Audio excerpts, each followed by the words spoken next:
On nous a dit qu'il y a certaines circonstances qui ne pourront jamais se résoudre dans l'Église, dans ta famille, dans ton corps, dans ta propre vie.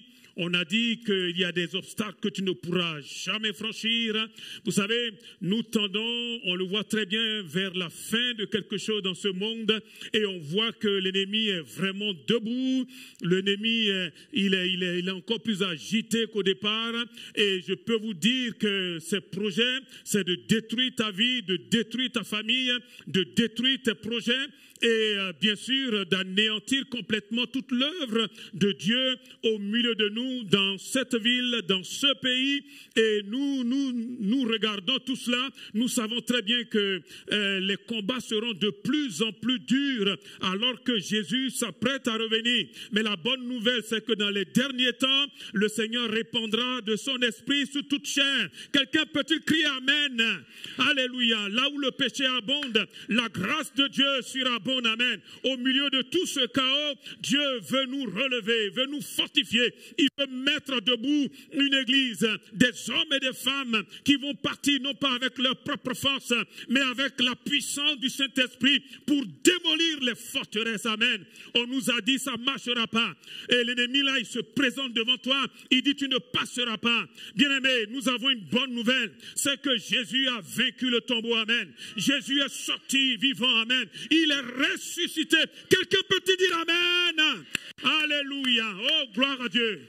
Il est vivant, amen. Ne nous laissons pas enterrer là, dans ce froid-là que l'ennemi veut jeter sur nos vies, mais relevons la tête, amen. Même si hier ça a été compliqué, s'il vous plaît, le Seigneur est avec nous pour que nous puissions avancer. Il est en train de lever là une nouvelle génération d'hommes et de femmes qui sont vraiment placés là pour lui, amen, rempli de son esprit et que peut-être le monde ne voit pas encore dans le but d'impacter ce monde pour le salut. Et pour cela, nous avons besoin d'assurance, nous avons besoin de confiance, nous avons besoin de certitude, nous avons besoin de ne pas être en train de naviguer, on ne sait plus trop si ça va se passer, ça va pas se passer. Une chose est sûre, ce que sa bouche dit, son bras l'accomplit, amen. Ce que le Seigneur fait, il le fait vraiment jusqu'au bout. Et ne te décourage pas. Ne te décourage pas. Nous sommes arrivés à un moment où ce n'est plus par les sentiments, par les émotions, ce n'est plus par ce que tu vois, ce que tu es en train de traverser, mais au-delà de la bourrasque, au-delà de la tempête, comme l'avons vu, relève les yeux, amen. Relève la tête et regarde là. Tu verras que derrière ces nuages, il y a le soleil qui brille, il y a la lumière qui pointe, il y a Jésus qui est là, amen. Et même autour de nous, l'avons vu la semaine dernière, il y a toute une légion de Dieu, alléluia, l'armée céleste qui est autour de chacun d'entre nous. Est-ce que nous pouvons acclamer le Seigneur? Alléluia. Acclame Jésus, mon frère. Acclame Jésus, ma soeur. Alléluia. Ne te laisse pas décourager. Autour de toi, il y a le peuple spirituel de Dieu là qui est là et qui nous acclame et qui nous encourage à pouvoir avancer. Ce n'est pas le moment d'être là en train de regarder à tous nos bobos d'hier, mais à regarder à celui qui nous relève afin de pouvoir remporter la victoire. Amen. La Bible dit dans 1 Jean 5, verset 14, la première épître de Jean, chapitre 5, verset 14. Et voici quelle assurance nous avons devant Dieu. Si nous demandons quelque chose qui est conforme à sa volonté, il nous écoute. Et si nous savons qu'il nous écoute, nous savons aussi que l'objet de nos demandes nous est acquis. Je lis dans la Bible du Semeur certainement. Nous avons besoin d'assurance, comme je le disais tantôt. Nous avons besoin de sortir un peu de nos hésitations. Nous avons besoin de certitude. Nous avons besoin d'une sorte de garantie. Vous savez, quand on parle d'assurance, c'est souvent une garantie contre certains risques, vous voyez. Mais nous avons besoin de cette garantie-là dans notre approche devant Dieu. Ce n'est pas le moment d'être là en train de nous laisser culpabiliser, écraser, presque même fouler aux pieds par l'ennemi de nos âmes. Il est là dans le but de nous intimider. Il veut t'intimider.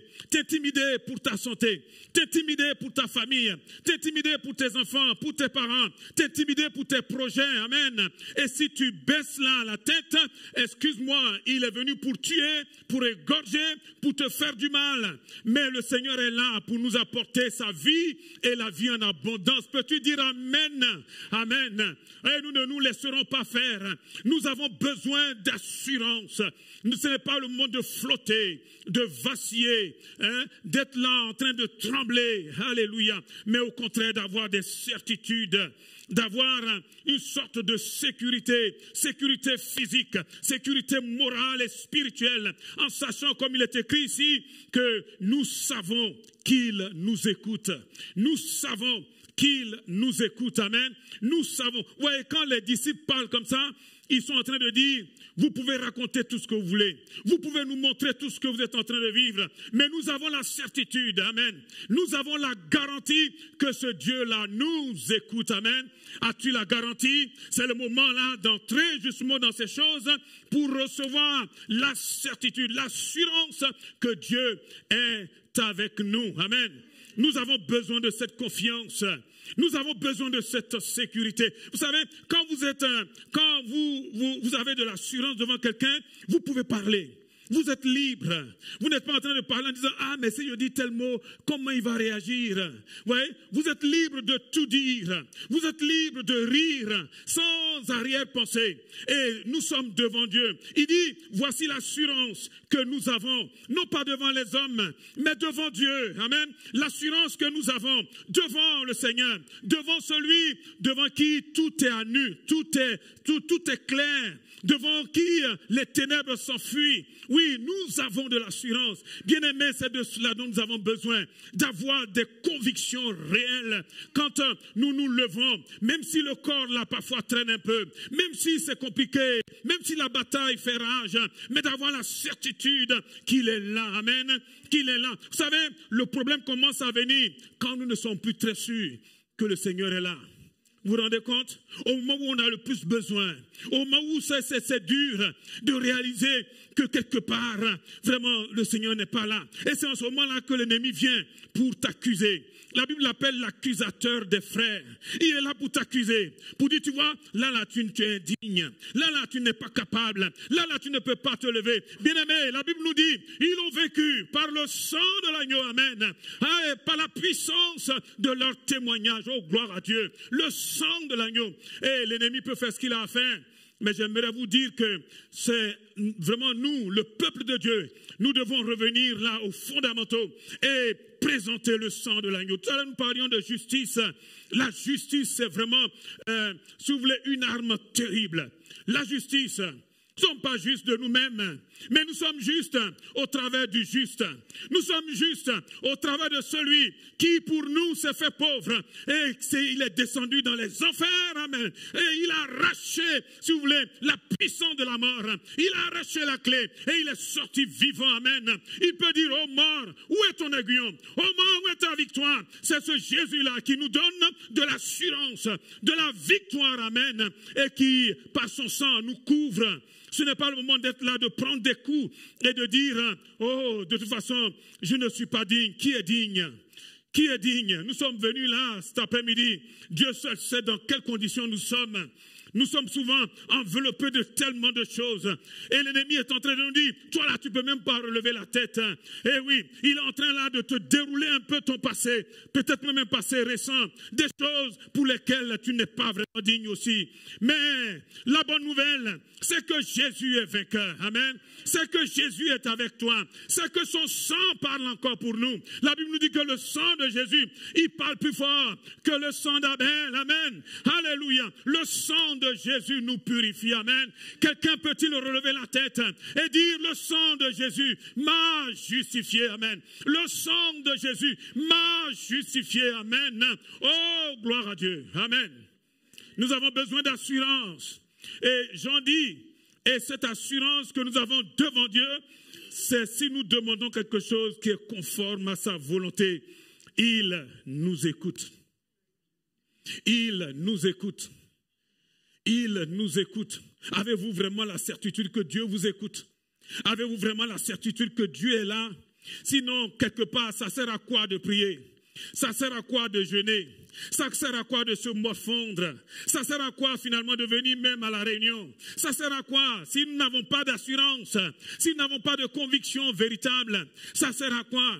Le Seigneur vraiment veut nous rassurer que lorsque nous crions à lui, il n'est pas un homme pour mentir, ni le Fils de l'homme pour se repentir. Il entend nos prières, amen. Il écoute nos prières, amen.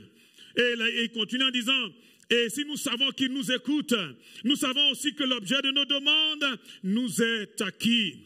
Alléluia. Dans l'autre version, il dit, nous savons que nous possédons la chose que nous lui avons demandée. Oh, nous avons besoin de certitude. Derrière cette assurance, il y a la notion de la foi. Parce que sans assurance, il n'y a pas de foi. Et sans la foi, bien aimé, tout ce que nous faisons n'a aucune valeur. Il nous faut marcher par la foi. La Bible dit depuis l'Ancien Testament, et mon juste vivra par sa foi. Amen. La foi, c'est-à-dire par la conviction, la certitude de la parole de Dieu. Amen. De la personne et de l'amour de Dieu pour nous. Et oui, nous avons besoin de cela. Oh, gloire à Dieu. Et Jean continue dans 1 Jean 3, verset 21. Il dit, mes chers amis, 1 Jean 3, 21, si notre cœur ne nous condamne pas, nous avons de l'assurance devant Dieu. Nous sommes pleins d'assurance devant Dieu. Il nous donne tout ce que nous demandons, nous lui demandons, parce que nous obéissons à ses commandements. Amen. Et que nous faisons ce qui lui plaît. Ça, c'est notre part. Dieu, il va toujours accomplir sa part. Toujours. Dans ta vie, s'il te plaît, quand ça ne fonctionne pas, c'est pas la peine de chercher le problème en Dieu. Dieu est toujours juste. Dieu, il est toujours correct. Dieu est toujours à l'heure. Il fait ce qu'il doit faire. Amen. Il fera toujours sa part. Quand ça tarde, quand nous ne comprenons rien, le problème, c'est de dire, Seigneur, me voici, montre-moi ce qui ne va pas dans ma vie, dans ma relation avec toi. Et Jean dit ici, nous obéissons à ses commandements et nous faisons ce qui lui plaît. Vous savez, dans cette église, comme dans l'église avec un grand E, il y a deux classes de croyants. Eh oui, il y en a ceux qui croient en Dieu. Il y en a ceux qui lui obéissent.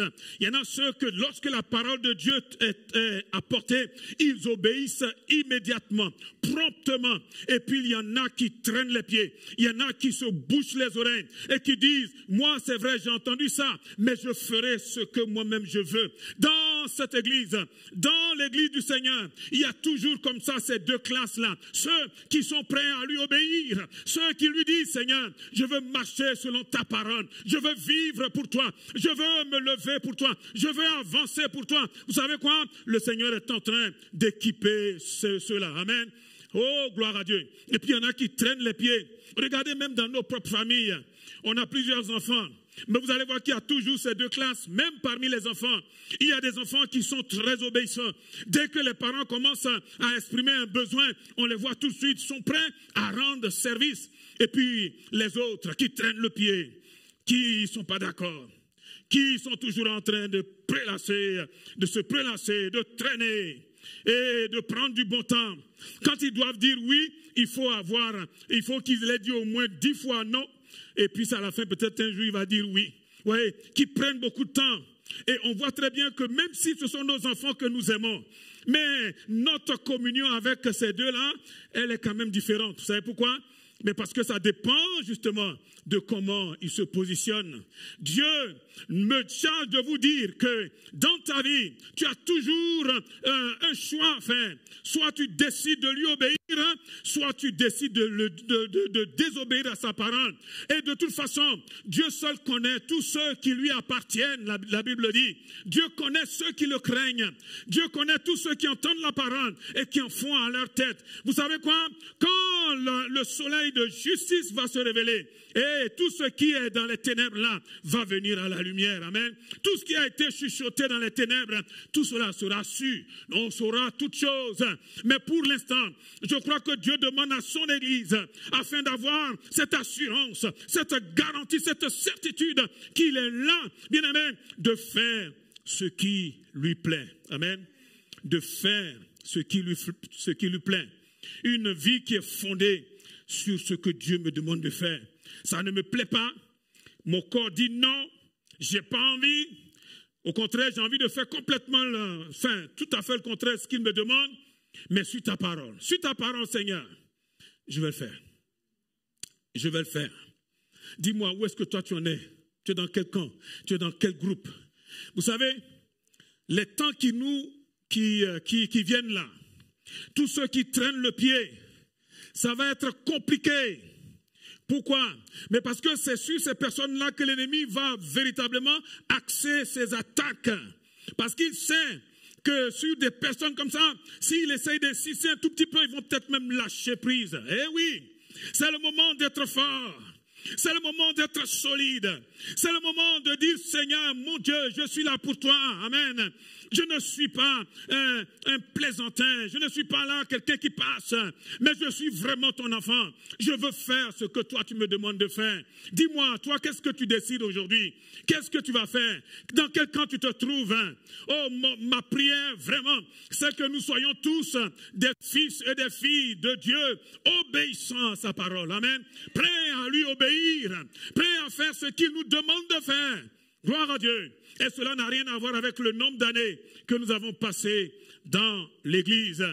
D'ailleurs, l'expérience pastorale me montre, et puis même l'expérience simplement de la vie chrétienne me montre que plus on prend du temps dans l'Église, plus on devient vulnérable. Et oui, on a tendance à passer sur les choses importantes. On risque de devenir superficiel. On risque de devenir ni chaud ni froid. Être là, au milieu là, c'est-à-dire tiède. Et vous savez très bien ce que Dieu dit à l'église de Laodicée dans Apocalypse chapitre 3. Il dit, je te vomirai de ma bouche parce que tu n'es ni chaud ni froid. Soyons bouillants pour Dieu, amen. Ce n'est pas le moment de dormir, c'est le moment d'être des hommes et des femmes sûrs de leur fondation, sûrs de leur fondement, sûrs véritablement de là où ils posent les pieds, que le Seigneur est là. Si on nous enlève le Seigneur, on peut avoir tout, mais en même temps on n'a rien. Vous pouvez posséder tout ce que vous voulez. La Bible dit que servirait-il à un homme de gagner ce monde, de gagner toutes les fortunes de ce monde, s'il perdait l'essentiel, s'il perd son âme, Eh oui, nous sommes là tous là, je le dis souvent, dans 5 ans, dans 10 ans, allez, exagérons un peu, dans 50 ans, la plupart d'entre nous ici là, on ne sera même plus là. On se sera envolé. Vous savez quoi? On sera déjà en train de régler des comptes avec Dieu. Oui, c'est ça la réalité. C'est le moment là de revenir à soi-même et de dire, Seigneur, ouvre mes yeux et laisse-moi entrer vraiment dans ce qui est la vérité. Vous savez, quand il y a de l'assurance, je vous ai dit, on marche dans la vérité. Dans la vérité. On n'est pas là en train de se voiler la face. Dans 50 ans, on ne sera plus là. Et ceux qui seront encore là seront déjà même en train de partir là où les premiers sont déjà partis. Et oui, c'est le moment de dire, Seigneur, me voici. Pendant que je peux encore marcher, pendant que je peux encore parler, pendant que je peux encore véritablement, mon Dieu, cheminer avec toi. Seigneur, je veux être un instrument entre tes mains. Amen. Alléluia. Je décide de sortir, excusez-moi, de cette ténèbre, de sortir des choses qui ne te glorifient pas. Je veux ranger ma vie avec toi. Il y a des jeunes qui pensent que dans 50 ans, ils seront là. Je vous le souhaite. Mais vous savez, ce n'est pas une question d'âge. Hein? Dieu peut appeler des plus vieux comme appeler des plus jeunes. Malheureusement, j'en ai tellement vu. Il faut être prudent. Il faut veiller. Amen. Nous ne savons ni le jour, ni l'heure. C'est le moment de compter. Dis, Seigneur, apprends-moi à compter mes jours. Parce que je ne sais pas ce qui va se passer. Amen. Et pendant que je peux encore réfléchir, pendant que tout est encore à peu près correct, Seigneur, apprends-moi à faire le bon choix pour toi. Dans l'église, il y a effectivement ces deux classes-là. Ceux qui obéissent au Seigneur et ceux qui disent, moi là, je fais comme je veux. Je fais comme je veux. Oh, pas à l'église, hein. À l'église, on est tous pareils. À l'église, on est tous des saints et des saintes. Gloire à Dieu. Mais là, dans le milieu, hein, on va dire un peu plus personnel, à la maison, au travail, avec les amis, Là, quand on est dehors, là où il n'y a ni frère, ni sœur en Christ, là où il n'y a pas de pasteur, il n'y a pas d'ancien, en ce moment-là, on devient autre chose. Eh oui, ce n'est pas le moment là de faire des choses comme cela. C'est le moment de relever la tête, amen, et de venir en disant, Seigneur, donne-moi de l'assurance, amen. Donne-moi de l'assurance. Parce que si Dieu n'est pas avec nous là, dites-moi, avec qui nous allons combattre? Si Dieu est pour nous, qui sera contre nous? Mais si Dieu n'est pas pour nous, bien aimés, nous sommes les plus malheureux. Si Dieu n'est pas pour nous, nous nous fatiguons pour rien. Il faut que Dieu se lève. Mais pour que Dieu se lève, il faut là des hommes et des femmes, comme nous venons de le lire là, dont la vie plaît au Seigneur. Dont la vie plaît au Seigneur. Pose la question à ton voisin. Est-ce que ta vie plaît au Seigneur? Pose-lui la question, ne t'inquiète pas. Est-ce que ta façon de parler plaît au Seigneur? Est-ce que ta façon de te comporter plaît au Seigneur?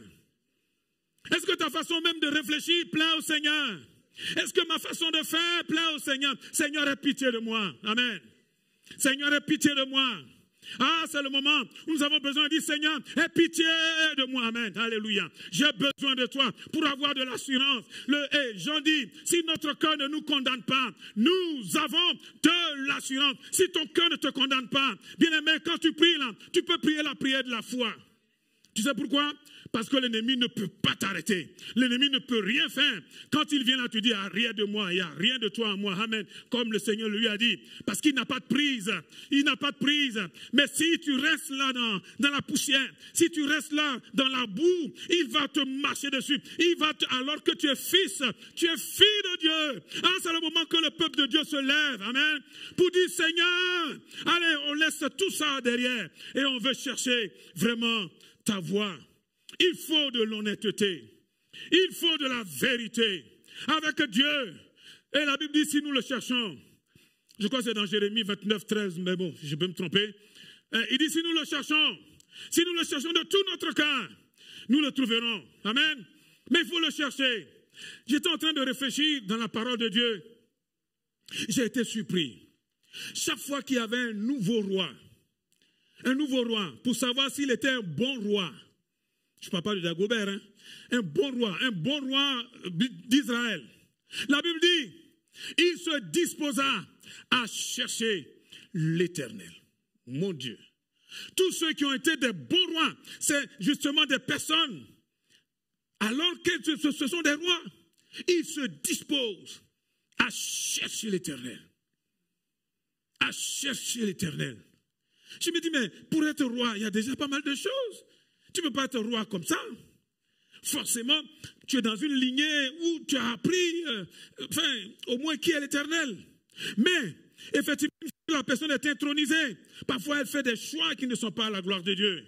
Mais vous allez voir que les bons rois, c'est ceux qui se disposent à chercher l'Éternel. Je vous dis, rien n'est acquis. Amen. Mais Dieu n'est pas loin. Même si parfois nous ne le voyons pas, Dieu est réel. Comme je le disais tout à l'heure, le tombeau est vide, amen. Le tombeau est vide, amen. Jésus est vraiment ressuscité. Ah, sa puissance est en nous, alléluia. Le Saint-Esprit est descendu. Et si les choses ne bougent pas, ce n'est pas de la faute de Dieu. Dieu attend une église, des hommes et des femmes, remplis de Dieu, amen. Alléluia. Mais dont la vie plaît au Seigneur. La vie plaît au Seigneur. En gros, chaque fois que je suis en train de réfléchir ou que je suis en train de poser un acte, la vraie question c'est, Seigneur, est-ce que cela te plaît? Si tu étais à ma place, est-ce que tu ferais ça? Est-ce que tu ferais ça? Est-ce que tu ferais ça? C'est malheureux de voir des personnes qui font un pas. Le Saint-Esprit dit non, non, non, non. Il fait quand même un deuxième pas. Le Saint-Esprit, tu vas te tuer, ne le fais pas. Il faut quand même 3, 4, 5 pas. Et puis, il faut comme s'il ne se passe rien. Dites-moi, avec cette vie-là, vous n'aurez aucune assurance. Et pourtant, vous êtes héritier de Dieu. Vous voyez la faiblesse de l'Église? Et pourtant, tu es héritier de Dieu. Et pourtant, c'est toi qui tiens la gestion des choses spirituelles du royaume.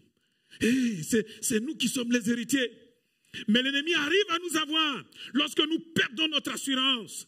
Et s'il vous plaît, c'est le moment de dire, Seigneur, oh, étends ta main, donne-nous de l'assurance, Seigneur, alléluia, donne-nous de l'assurance. Mais ma part, c'est de dire, Seigneur, je veux faire ce que toi tu veux. Je veux faire ce que toi tu veux.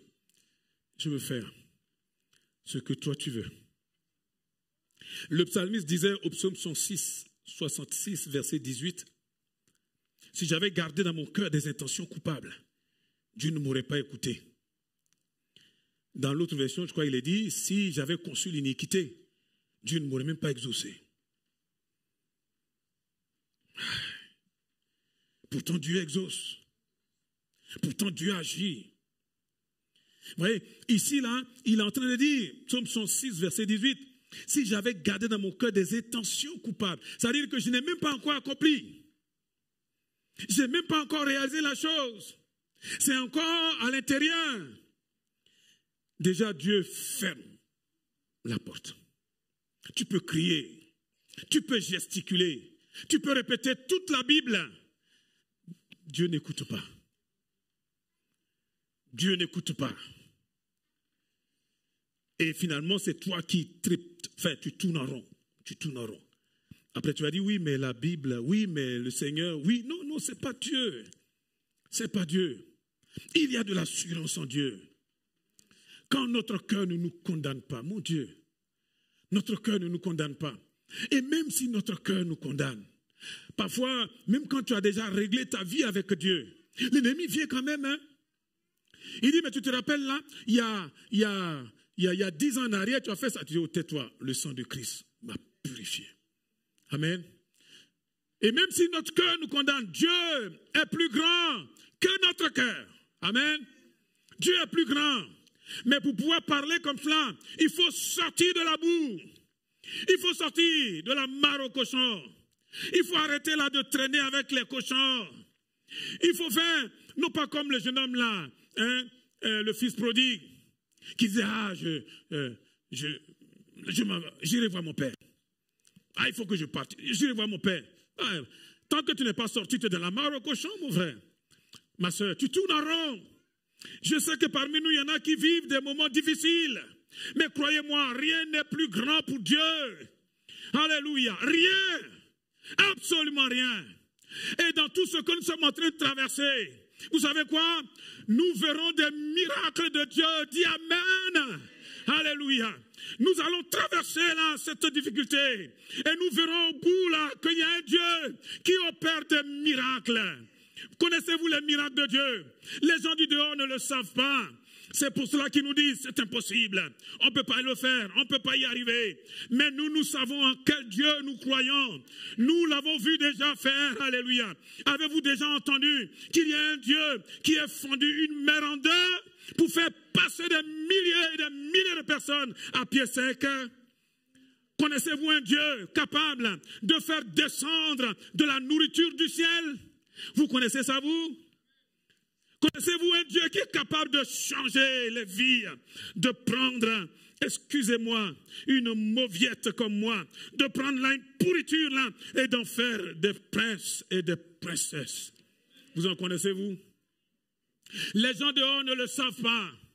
Mais nous qui le savons, bien-aimés, c'est le moment de retrousser les manches. C'est le moment de relever la tête. Je vous ai dit, les temps qui viennent là seront des temps difficiles, vraiment difficiles. Et je ne suis pas en train d'exagérer. Il y a seulement, je crois, 2 ans, 3 ans en arrière, je ne vais pas aller plus loin. Pour lire 3e guerre mondiale dans la littérature, dans les médias, c'était rare. Aujourd'hui, je vous parle d'aujourd'hui. Aujourd'hui, vous ouvrez simplement l'actualité. Vous allez voir, 3e guerre mondiale, 3e guerre mondiale. Et je suis en train de vous dire là qu'il y a des missiles hypersoniques là qui sont lancés là pendant que nous sommes en train de parler. Eh oui, pendant que certains de nos responsables sont en train de provoquer, nous pouvons avoir du jour au lendemain, excusez-moi, je ne le souhaite pas, sur le bout du nez, je sais pas moi, un missile qui peut arriver. Et pendant ce temps-là, nous sommes là en train de tourner en rond. C'est le moment de relever la tête. Amen. De relever la tête. Dis à ton voisin, à ta voisine, relève la tête. Dis-lui encore, relève la tête. Jésus revient. Jésus revient. Amen. Jésus revient. Je ne sais pas ce qui va se passer, mais je sais une chose, c'est que les temps là vont s'accélérer. Ça va aller de mal en pire, croyez-moi. Et oui, nous n'attendons rien de bon de tout cela. Nous savons que Jésus revient et pendant ce temps-là, l'Église, bien aimé, nous devons entrer dans cette plénitude, comme je le disais. Parce que dans les derniers jours, oh mon Dieu, le Seigneur prévoit là un réveil spirituel sans précédent.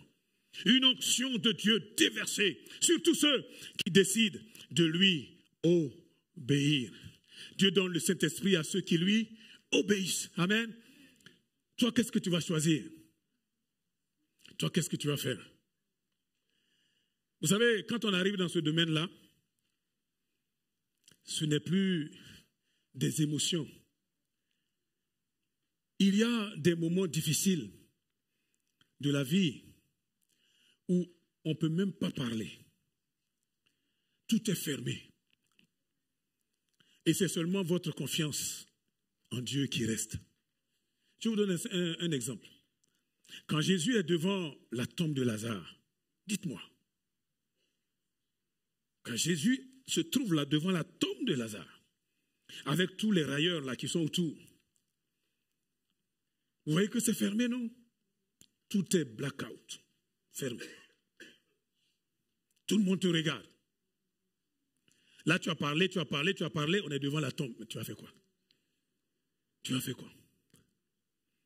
Mais si vous lisez bien, vous allez voir, Jésus dit, moi je sais que tu m'exauces toujours. Ouais.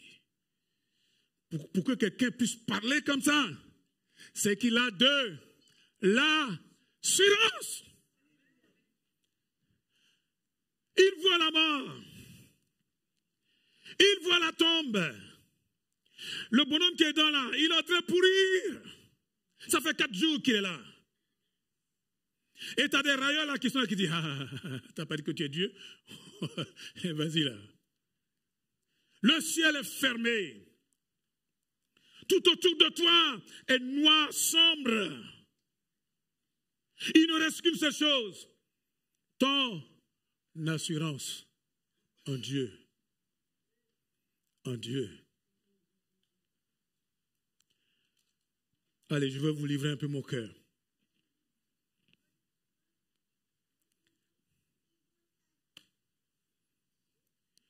Hier, ma femme m'a fait écouter une audio. Chaque fois que j'écoute ça, j'ai envie d'une chose, c'est de pleurer.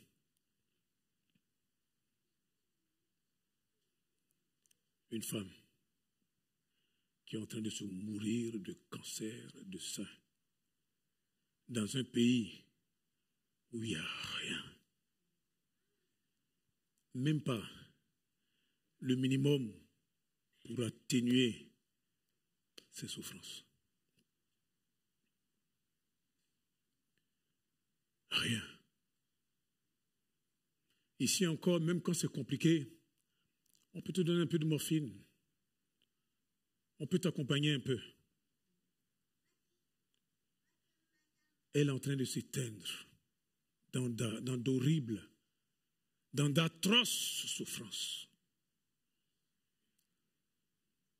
Vous savez quoi? Quand on arrive à ça, il ne reste qu'une seule chose. Ma confiance en Dieu. Mon assurance en Dieu. Pour l'instant, ça te dirait, toi, ça va bien pour toi. Ça va tellement bien que tu es dans le péché à fond et tu dis, oh, il n'y a rien. Tu trompes les pasteurs. Tu trompes les frères et les sœurs. Tu fais bonne figure et pourtant tu es dans la pourriture. Crois-moi, le diable, lui, voit ça. Le diable voit ça. Il faut sortir de là vite avant que le pire ne t'arrive. pour que toi aussi tu puisses reprendre des forces. Même si tu es tombé bas, très bas, même en dessous même, Dieu peut te relever. Mais il faut que tu sois vrai. Ôte le masque. Arrête de jouer avec ta vie. C'est une question d'éternité, bien-aimé. C'est une question de vie et de mort. Je ne parle pas de la mort physique, hein. Je parle de la seconde mort. Celle qui vient quand on est mort physiquement, où le Seigneur va te prendre et te jeter dans les temps ardents de feu et de soufre, où on ne revient plus. La Bible dit que c'est la seconde mort. Elle est terrible, celle-là. Parce que là, on peut quitter la main de Dieu. Il ne faut pas. Et puis avec la grâce de Dieu, peut-être pouvoir revenir. Mais après la mort physique, excusez-moi, et on sera jeté dans les temps ardents de feu, de soufre. Tu dis, ouais, moi je n'y crois pas. Je te dis, la Bible le dit. C'est le moment que l'Église doit se relever pour avoir de l'assurance. Amen. Bien aimé, l'assurance et la fidélité au Seigneur. Soyons fidèles à Jésus. Soyons fidèles à Jésus. Amen. Oh, gloire à Dieu. Sans la puissance, on ne peut pas avoir de puissance s'il n'y a pas d'assurance. On ne peut pas. On ne peut pas. Et on ne peut pas avoir d'assurance si Dieu ne nous approuve pas. Si Dieu n'approuve pas ta vie, tu ne peux pas avoir, si vous voulez, de la gnaque là. Tu ne peux pas parler. Quand tu veux même prier, l'ennemi te dit tais-toi. Parce que tu sais très bien tout ce que tu fais dans les ténèbres. Eh oui, c'est le moment de sortir de là. Gloire à Dieu. Moi, j'ai fini là, je vais m'arrêter. Mais je crois que c'est le moment où les hommes, les fils et les filles du Dieu vivant doivent se lever. Même si tu es tombé très, très, très bas, tu peux te tenir debout. Tu peux dire, Seigneur, oh mon Dieu, délivre-moi. Amen. Change mon cœur, Seigneur. Enlève la dureté là qui est dedans. Enlève la pourriture là qui est dedans. Seigneur, donne-moi de l'assurance afin que je puisse prier. Je puisse prier la prière de foi. Ce monde en a tellement besoin. Regardez autour de vous. L'ennemi est en train de détruire toute la société. Ouvrons les yeux. Vous croyez qu'on est ici à Goussainville pour rien? Autour de nous, là, même pas loin, descendez simplement de ce bâtiment. Regardez là sur votre gauche, sur votre droite. Hein? Là, c'est carrément des cohortes entières là, qui s'en vont en enfer. Eh oui, mais pour pouvoir être des instruments entre ses mains, il faut des hommes et des femmes enflammés de Dieu.